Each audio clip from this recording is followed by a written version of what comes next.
എല്ലാവർക്കും നമസ്കാരം.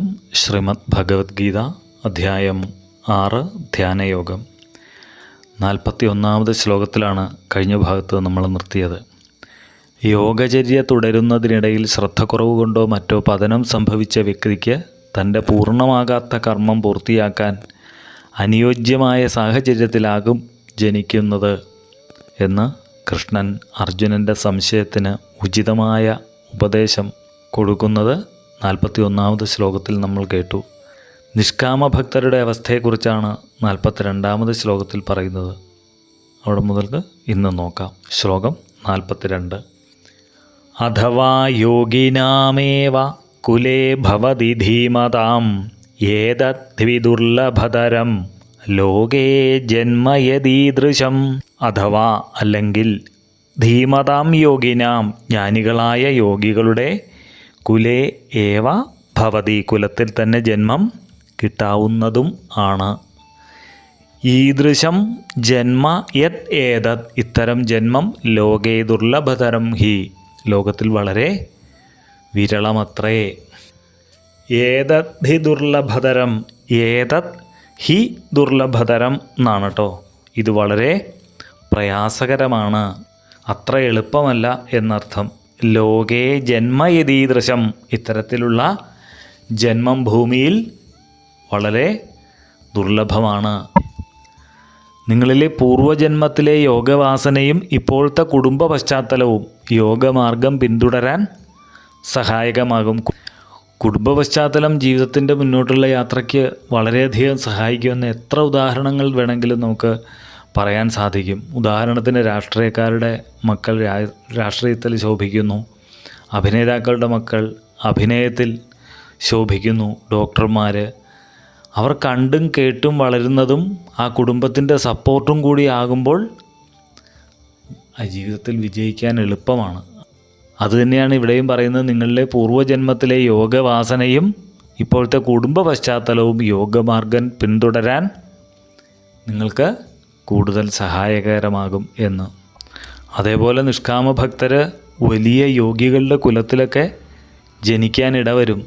സമൃദ്ധിയുള്ള വീടും അന്തരീക്ഷവും ഒന്നും ചിലപ്പോൾ ആയിക്കൊള്ളുന്നില്ല, പക്ഷേ അതിലെ അംഗങ്ങൾ വളരെ ഉത്തമരും യോഗനിഷ്ഠയുള്ളവരും സദ്ഗുണസമ്പന്നരും ഒക്കെ ആയിരിക്കും. അങ്ങനെയുള്ള കുലത്തിൽ ലോകേ ജന്മയതീദൃശം ദുർലഭമായ ജന്മങ്ങളായിരുന്നു ആരൊക്കെ? ശ്രീ ശങ്കരനും ശ്രീനാരായണ ഗുരുദേവനും രമണ മഹർഷിയും ശ്രീ വിവേകാനന്ദനും ശാരദാദേവിയും അല്ലേ? അങ്ങനെ എത്രയോ സുഹൃത്തുക്കൾ. 42 ശ്ലോകം ഒന്നുകൂടെ നോക്കാം. അഥവാ യോഗിനാമേവ കുലേ ഭവതി ധീമതാം ഏതദ്വിദുർലഭതരം ലോകേ ജന്മയദീദൃശം. ശ്ലോകം 43. തത്ര തം ബുദ്ധിസംയോഗം ലഭതേ പൗർവദേഹികം യതതേ ച തതോ ഭൂയ സംസിദ്ധൗ കുരുനന്ദന. കുരുനന്ദന തത്ര ഹേ അർജുന ആ ജന്മത്തിൽ പൗർവദേഹികം തം മുജ്ജന്മത്തിൽ ആർജിച്ച ബുദ്ധിയോഗം ലഭതേ ജ്ഞാനം ഓർമ്മ വരും. അതാ ഭൂയ അവിടുന്ന് അങ്ങോട്ട് വീണ്ടും സംസിദ്ധൗ യതതേച യോഗസിദ്ധിക്ക് ശ്രമിക്കുകയും ചെയ്യാം. ഹേ അർജുന മുജ്ജന്മത്തിൽ ആർജിച്ച ജ്ഞാനം ഓർമ്മ വരും, അവിടുന്ന് അങ്ങോട്ട് യോഗസിദ്ധിക്കുള്ള സാധന തുടരാം എന്ന്. ആ ഓർമ്മ ഒന്ന് പൊടി തട്ടിയെടുക്കേണ്ട ആവശ്യമേ വരുള്ളൂ എന്നർത്ഥം. പൂർവാധികം ഉത്സാഹത്തോടെ യോഗസിദ്ധിക്കായിട്ട് സ്വയം പ്രയത്നിക്കാം എന്ന്. ഭൗതിക ജീവിതത്തിൽ ഇത്, അതായത് കഴിഞ്ഞ ജന്മത്തിൻ്റെ ബാക്കിയാണ് എന്ന് ഉറപ്പിക്കാവുന്ന ധാരാളം അനുഭവങ്ങൾ നമുക്ക് ചുറ്റും ഒന്ന് ശ്രദ്ധിച്ചാൽ കാണാൻ സാധിക്കും. 3-4 വയസ്സിൽ വർത്തമാനം പറഞ്ഞു തുടങ്ങുന്ന പ്രായത്തിൽ തന്നെ ആരും ഒന്നും പഠിപ്പിക്കാതെ തന്നെ അതിഗംഭീരമായി സ്വരസ്ഥാനം തെറ്റാതെ പാടുന്ന കുഞ്ഞുങ്ങൾ, അതേപോലെ നന്നേ പ്രായമായവരോട് പോലും പലപ്പോഴും നമ്മൾ പറഞ്ഞാൽ മനസ്സിലാകാത്ത ഭഗവത്ഗീതയും രാമായണവും നാരായണീയവും ഒക്കെ വ്യാഖ്യാനിക്കുന്ന കുഞ്ഞുങ്ങൾ, ആരും പഠിപ്പിക്കാതെ തന്നെ അതിമനോഹരമായി നൃത്തം ചെയ്യുന്ന മറ്റു ചിലർ, മാത്സിൽ കൂട്ടിയും ഗുണിച്ചും ഹരിച്ചും ഒക്കെ ഉത്തരം കണ്ടെത്തുന്ന അത്ഭുത കുരുന്നുകൾ, ഇതൊക്കെ ഈ ശ്ലോകത്തിൽ പറയുന്ന പൗർവദേഹികം തം മുജ്ജന്മത്തിൽ ആർജിച്ച ബുദ്ധിയോഗം ലഭതേ ജ്ഞാനമല്ലാതെ പിന്നെന്താണ്? 41-ാമത്തെ ശ്ലോകം ഒന്നുകൂടെ നോക്കാം. തത്രതം ബുദ്ധി സംയോഗം ലഭതേ പൗർവദേഹികം യതതേ ച തതോ ഭൂയ സംസിദ്ധൗ കുരുനന്ദന. ശ്ലോകം 44. പൂർവാഭ്യാസേന തേനൈവ ഹ്രിയതേ ഹ്യവശോപി സ ജിജ്ഞാസുരഭിയോഗസ്യ ശബ്ദബ്രഹ്മാദി വർത്തതേ. തേന പൂർവാഭ്യാസേന ഏവ, ആ പൂർവാഭ്യാസത്തിൻ്റെ ബലത്താൽ സ അവശ അഭിഹ്രിയതേ, അയാൾ പരതന്ത്രനെ പോലെ യോഗസാധനയിൽ അകൃഷ്ടനായിത്തീരുന്നു എന്ന്. യോഗസ്യ, യോഗരഹസ്യം, ജിജ്ഞാസു അഭി, അറിയണം എന്നാഗ്രഹിക്കുന്നവൻ പോലും ശബ്ദബ്രഹ്മ അതിവർത്തതേ, വേദത്തെ അതിക്രമിക്കുന്നു. പൂർവാഭ്യാസത്താൽ, അതായത് കഴിഞ്ഞ ജന്മത്തിൽ ആർജിച്ച യോഗസാധനയിലേക്ക് ആകർഷിക്കപ്പെടുന്നു. യോഗരഹസ്യം അറിയണം എന്നാഗ്രഹിച്ച് സാധന ചെയ്യുന്ന വ്യക്തി ആ പരബ്രഹ്മത്തെ അറിയും എന്ന്. നമ്മുടെ ബാങ്കിലെ അക്കൗണ്ടിൽ എത്ര ബാലൻസ് ഉണ്ടോ അത് നമുക്ക് തിരിച്ചെടുക്കാൻ സാധിക്കും, അല്ലേ? അതിൽ കൂടുതലോ കുറച്ചോ ആഗ്രഹിച്ചിട്ട് കാര്യമുണ്ടോ? ഈശ്വരന് ആർക്കോ ഒന്നും കൂടുതലോ കുറച്ചോ നൽകുന്നില്ല. ഓരോ ജന്മവും കഴിഞ്ഞ ജന്മത്തിൻ്റെ തുടർച്ചയാണ്. കഴിഞ്ഞ ജന്മത്തിൽ ആത്മസംയമനം, സ്വാധ്യായം, ധ്യാനം എന്നിവയൊക്കെ പരിശീലിച്ച സാധകൻ ഈ ജന്മത്തിൽ സ്വാഭാവികമായിട്ടും അതിലേക്ക് ആകർഷിക്കപ്പെടും. അയാളുടെ ജീവിത വീക്ഷണത്തിലും വസ്തുതകളോടും സഹജീവികളോടുള്ള സമീപനത്തിലും പെരുമാറ്റത്തിലുമെല്ലാം അത് പ്രകടമാകും.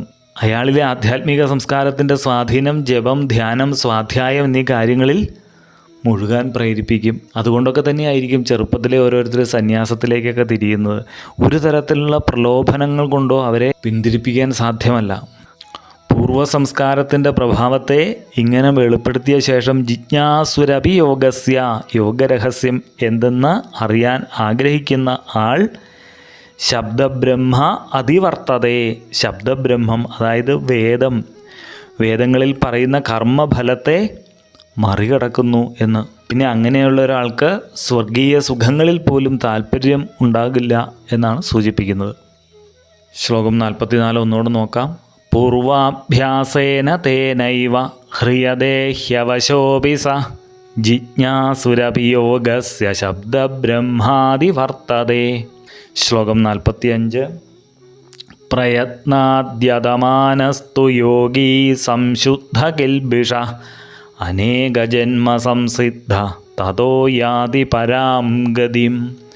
പ്രയത്നാത് യതമാന, തീവ്രമായി പ്രയത്നിക്കുന്ന, യോഗീത്തു ധ്യാനയോഗിയാകട്ടെ, സംശുദ്ധകിൽബിഷ വാസനകളകന്ന, അന്ധകരണങ്ങൾ ശുദ്ധമായി, അനേക ജന്മ സംസിദ്ധ കഴിഞ്ഞുപോയ പല പല ജന്മങ്ങളിലൂടെ ക്രമത്തിൽ ഉയർന്ന യോഗസിദ്ധി നേടി, തഥാ പരാം ഗതിം യാതി, പിന്നെ ആ പരമഗതിയെ പ്രാപിക്കുന്നു എന്ന്.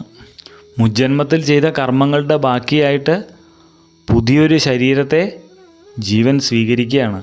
ആ പൂർവ്വജന്മ വാസനയ്ക്ക് അനുസരിച്ചായിരിക്കും അയാളുടെ ചിന്തയും പ്രവൃത്തിയും എന്ന്. കിൽബിഷം പാപം, പാപം മാത്രമല്ല പുണ്യവാസനയും ധ്യാനനിഷ്ഠയ്ക്ക് തടസ്സമാകും എന്നാണ് പറയുന്നത്. മനസ്സിനെ ആത്മോന്മുഖമായി നിർത്തി ശീലിച്ചു കഴിഞ്ഞാൽ ധ്യാനനിഷ്ഠ കൈവരും.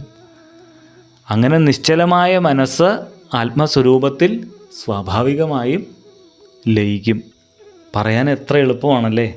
അനേക ജന്മങ്ങളിലെ തീവ്രയത്നത്തിൻ്റെയും സാധനയുടെയും ഫലമായിട്ടാണ് നമ്മൾ ഈ കേട്ടത് സംഭവിക്കുന്നത്. 45-ാമത് ശ്ലോകം ഒന്നുകൂടെ നോക്കാം. പ്രയത്നാത് യതമാനസ്തു യോഗീ സംശുദ്ധകിൽബിഷ അനേക ജന്മ സംസിദ്ധ തതോ യാതി പരാം ഗതിം. ശ്ലോകം 46. തപസ്വിഭ്യോധികോ യോഗി ജ്ഞാനിഭ്യോപി മതോധിക കർമ്മിഭ്യശ്ചാധികോ യോഗി തസ്മാത് യോഗി ഭവാർജുന. യോഗി അതായത് ധ്യാനയോഗി, തപസ്വിഭ്യ അധിക, വെറും തപസ്വികളെക്കാൾ ശ്രേഷ്ഠനാണ്. ജ്ഞാനിഭ്യ അപി അധിക, ശാസ്ത്രപണ്ഡിതരെക്കാൾ ശ്രേഷ്ഠരാണ്. കർമ്മിഭ്യശ്ച യോഗി, കർമ്മികളെക്കാൾ ധ്യാനയോഗി ശ്രേഷ്ഠനാണ്. അധിക മത, ശ്രേഷ്ഠനാണെന്നാണ് എൻ്റെ അഭിപ്രായം. തസ്മാത് അർജുന, അതുകൊണ്ട് ഹേ അർജുന, യോഗി ഭവ, നീ ധ്യാനയോഗിയായി ഭവിച്ചാലും. ആത്മസാക്ഷാത്കാരത്തിനുള്ള മാർഗങ്ങളിൽ ഏറ്റവും ശ്രേഷ്ഠം ധ്യാനയോഗമാണ് എന്നാണ് ഭഗവാൻ എടുത്തു പറയുന്നത്. ഈ വ്രതമൊക്കെ എടുത്ത് ശരീരത്തെ ശോഷിപ്പിക്കുന്ന തപസ്വികളെക്കാൾ, ശാസ്ത്രപണ്ഡിതരെക്കാൾ, നിഷ്കാമകർമ്മവും ഉപാസനയും ഒക്കെ അനുഷ്ഠിക്കുന്ന കർമ്മികളെക്കാൾ ശ്രേഷ്ഠരാണ് ധ്യാനയോഗി. ഈ തപസ്സും സ്വാധ്യായവും ഉപാസനയും എല്ലാം ധ്യാനത്തിന് സഹായകരമായും പക്ഷേ അതിന് തുല്യമല്ല എന്നാണ് പറയുന്നത്. അതൊക്കെ അതിലേക്ക് എത്താനുള്ള മാർഗങ്ങൾ മാത്രമാണ്. അതുകൊണ്ട് ഹേ അർജുന, നീ ധ്യാനയോഗിയായി ഭവിച്ചാലും എന്ന്. 46-ാമത്തെ ശ്ലോകം ഒന്നുകൂടെ നോക്കാം. തപസ്വിഭ്യോധികോ യോഗി ജ്ഞാനിഭ്യോപി മതോധിക കർമ്മിഭ്യശ്ചാധികോ യോഗി തസ്മാത് യോഗി ഭവാർജുന. ശ്ലോകം 47. യോഗിനാമപി സർവേഷാം മദ്ഗതേനന്തരാത്മനാ ശ്രദ്ധാവാൻ ഭജതേ യോ മാം സമേ യുക്തതമോ മതഃ. മദ്ഗതേന അന്തരാത്മന, എന്നിൽ മനസ്സുറപ്പിച്ച്, യ മാം ഭജതേ സ, ആരാണോ എന്നെ ഭജിക്കുന്നത് അയാൾ, സർവേഷാം യോഗിനാം അപി, എല്ലാ യോഗികളിലും വച്ച്, യുക്തതമ, ഉത്തമ യോഗിയാണെന്നാണ് മേ മത, എൻ്റെ അഭിപ്രായം എന്ന്. ആത്മസാക്ഷാത്കാരത്തിനുള്ള യാത്രയിൽ തപസ്, സ്വാധ്യായം, ഉപാസന ഇതെല്ലാം കടന്നിട്ടാണ് ഉത്തമ സാധനയായ ധ്യാനത്തിലെത്തുന്നത്. അങ്ങനെ മനസ്സിനെ ഏകാഗ്രമാക്കി ആ ധ്യേയവസ്തു, എന്തെങ്കിലും ഒരു പ്രതീകമോ ഈശ്വര രൂപമോ അല്ലെങ്കിൽ ഗുരുവോ, ഈ കുണ്ടലിനി ഷഡ്ചക്രം ഉണ്ടല്ലോ, ഇത് നമ്മുടെ വാസനയ്ക്ക് അനുസരിച്ച് നമുക്ക് സ്വീകരിക്കാം.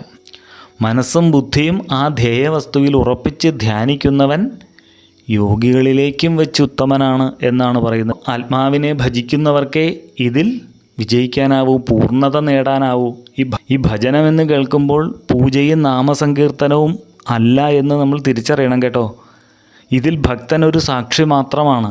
ഇവിടെ പറയുന്നത് സ്വഹൃദയത്തിൽ ഈശ്വരനെ കണ്ടെത്തൽ, അല്ലെങ്കിൽ ഈശ്വരനിൽ സ്വയം സമർപ്പിക്കൽ, ഇതിനു വേണ്ടിയുള്ള ആത്മസമർപ്പണമാണ് ഇവിടെ ഭജനം എന്നതുകൊണ്ട് പറയുന്നത്.